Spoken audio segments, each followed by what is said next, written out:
Good morning students. आज हम economics में समावेश यानी भरण और वापसी यानी कि अक्षरण, इंजेक्शन और लीकेज के बारे में डिस्कस करेंगे। तो फर्स्ट हम जानेंगे समावेश यानी भरण, जिसको इंग्लिश में बोला जाता है इंजेक्शन किसे कहेंगे। यह वे समष्टि चर हैं जिनके स्तर में वृद्धि होने से, यानी इन समष्टि चरों के स्तर में वृद्धि होने से अर्थव्यवस्था में उत्पादन के स्तर में वृद्धि होती है।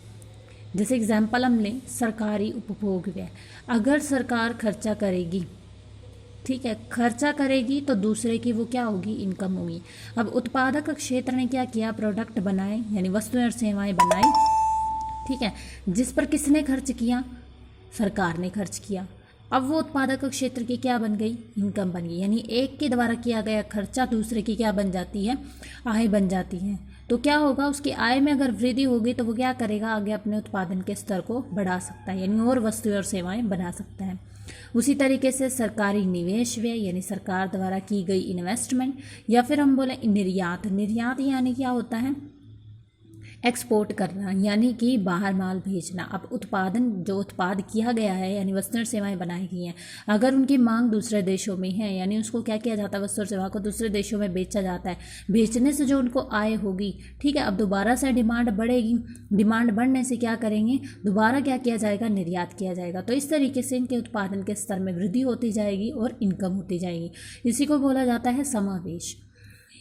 इनसे घरेलू अर्थव्यवस्था में उत्पादित वस्तुओं और जो भी सेवाएं हैं उनकी मांग में वृद्धि होगी, ठीक है। इस तरीके से क्या होगा, जो चक्रीय प्रवाह है उसका विस्तार होगा। चक्रीय प्रवाह समझते हो कि उत्पादित की गई जो वस्तुएं और सेवाएं हैं, ठीक है, वो क्या करना, उनका प्रवाह करना, ठीक है, जिससे क्या होगा, हमारी आय का प्रवाह होगा।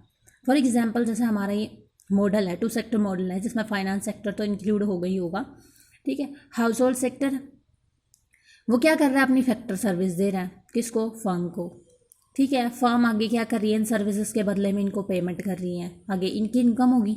इनको इनकम हुई तो इन्होंने खर्च किया किस पर, गुड्स और सर्विसेज पर। तो फर्म ने क्या किया, इन्होंने खर्च किया गुड्स और सर्विसेज पर, फर्म ने क्या किया, इनको गुड्स और सर्विसेज दे दी। तो यानी कि एक के द्वारा किया गया खर्च, इसने अभी खर्च किया है, क्या किया, फैक्टर पेमेंट की, ठीक है, तो दूसरे की क्या बन जाती है, इनकम बन जाती है, इसकी इनकम बन गई। अब जो इसने गुड्स और सर्विसेज बनाई है, अब ये खर्च करेंगे इस पर, अब जो खर्च किया गया अब इसकी इनकम बन जाएगी। तो इस तरीके से यहाँ पर आय का जो चक्र है वो चलता ही रहता है। फॉर एग्जाम्पल, अब यहाँ पर पता क्या होता है, जो आय हमें हुई है उस आय को तो बचा कर रखा जाता है, ठीक है, और क्या किया जाता है, जो पेमेंट की जाती है इन फैक्टर सर्विसेज की, जो पेमेंट की जाएगी वो फर्म क्या करती है, ऋण के रूप में करती है, ठीक है। बैंक से ऋण ले लिया, लोन ले लिया, लोन लेके क्या कर रही हैं, वो उसकी पेमेंट कर रही हैं। फॉर एग्जाम्पल, यदि कोई उत्पादक बैंक से ऋण लेकर उत्पादन के साधनों को, उत्पादन के साधन कौन से हैं, फैक्टर सर्विस, लैंड, ठीक है, और क्या है, पूंजी यानी कैपिटल, एंटरप्रेन्योर्स, लेबर, ठीक है, तो इनकी सेवाओं के बदले में भुगतान करता है, तो इसे बोला जाता है समावेश या भरण। यानी कि इसने अपनी इनकम को तो बचा लिया, इनकम इसकी सेफ है, इनकम कहीं पे भी खर्च नहीं हुई, बल्कि क्या किया इसने, जो इसने पेमेंट की है फैक्टर पेमेंट, वो बैंक से लोन लेके उसकी फैक्टर पेमेंट की है, ठीक है। तो समावेश यानी भरण क्या होता है, उत्पादन के स्तर में वृद्धि होना, मांग में वृद्धि होना, ठीक है, आय का चक्रीय प्रवाह ऐसे ही चलता रहे, और क्या किया जाए, अपनी आय को बचा कर रखना, और जो पेमेंट की जाएगी वो किसी दूसरे सोर्सेस के द्वारा पेमेंट की जाएगी, ठीक है। तो ये था समावेश।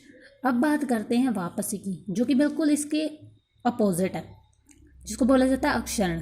क्वेश्चन अराइज हो सकता है, सिंपल ये भी पूछ सकते हैं समावेश और वापसी किसे कहते हैं, या फिर पूछा जा सकता है भरण और अक्षरण किसे कहा जाता है, ठीक है। तो पढ़ते हैं इसके बारे में। यह आय का वह भाग है जिसे आय के चक्रीय प्रवाह में वापस खर्च नहीं किया जाता। अब मान लो इन्होंने अपनी फैक्टर सर्विस दी, सेवाएं दी, जिसके बदले में इनको क्या हुई, इनकम हुई, इनकम होगी इनको। अब वो अपनी इनकम को कहीं पर खर्च नहीं कर रहे हैं, ठीक है, गुड्स और सर्विसेज पर खर्च नहीं करते, बल्कि क्या कर रहे हैं, अपनी इनकम को बचा कर रख रहे हैं, यानी यहाँ पर क्या कर रहे हैं, वो सेविंग कर रहे हैं, ठीक है। एग्जाम्पल दे रखा है, यदि उत्पादन के साधन अपनी समस्त आय को देश में उत्पादित वस्तुओं और सेवाओं पर खर्च न करके उत्पादन के साधन है जो हमारे फैक्टर सर्विसेज हैं, वो अपनी समस्त आय जो इनको इनकम हुई है, हाउस होल्ड सेक्टर को इनकम हुई है, वो अपनी वस्तुओं और सेवाओं पर खर्च ना करके, ठीक है, वो क्या कर रही हैं, बचा रही हैं, तो उसे बोला जाता है आय की वापसी और अक्षरण। बचत के बारे में हम पढ़ लिया। आयात यानी कि क्या करना, इंपोर्ट करना, दूसरे देशों से माल मंगवाना, यानी कि हमारे देश में जो वस्तुएं उत्पादित हुई हैं उनकी मांग क्या हो रही है, कम हो रही है, जबकि हम किसकी मांग ज़्यादा कर रहे हैं, दूसरे देशों के जो उत्पादित वस्तुएं उनकी मांग ज़्यादा कर रहे हैं। ठीक है, मांग में कमी आना यानी कि आय में कमी आना, ठीक है, इनकम कम होना। अब इन्होंने तो अपनी बचत कर ली, ठीक है, अब अगर ये खर्च करते तो इसकी इनकम बनती, अब ये खर्च ही नहीं कर रहे तो ये क्या है, इसकी बचत है। तो यहाँ पर आय में वृद्धि नहीं होती। सरकार द्वारा लगाए गए कर, अब सरकार जितने ज़्यादा टैक्स लगाएगी तो हम जो है वस्तुओं और सेवाओं पर कम खर्च करेंगे, उत्पादित वस्तु और सेवाओं पर खर्च कम किया जाएगा और टैक्स के रूप में पैसा दिया जाएगा और बाकी हम बचा कर रखेंगे। ठीक है, तो इस तरीके से हम कह सकते हैं कि जो उत्पादित वस्तुएं और सेवाएं हैं उनकी मांग में यहाँ पर कमी आती है, उसको बोला जाता है वापसी यानी कि अक्षरण। ठीक है, तो ये 2 पॉइंट्स थे हमारे। इसमें मांग में वृद्धि होती है, जिससे क्या किया जाता है, खर्चे ज़्यादा होते हैं। ठीक है, खर्चे ज़्यादा होंगे तो आय को तो बचा कर रखा जाएगा अपनी, लेकिन जो पेमेंट है वो किसी दूसरे सोर्सेज के थ्रू की जाएगी। ठीक है, वापसी में क्या होगा, मांग में कमी आएगी, मांग में कमी आएगी तो जो उत्पादित और वस्तुएं और सेवाएं हैं उनमें वृद्धि भी क्या होगी, कम होगी, खर्च जो है कम किए जाएंगे, बचत करके रखी जाएगी, सरकार द्वारा जो कर लगाए जाएंगे उसका भी हमारे ऊपर अपोजिट इफेक्ट पड़ेगा, किस पर, वस्तु और सेवाओं पर। Thank you.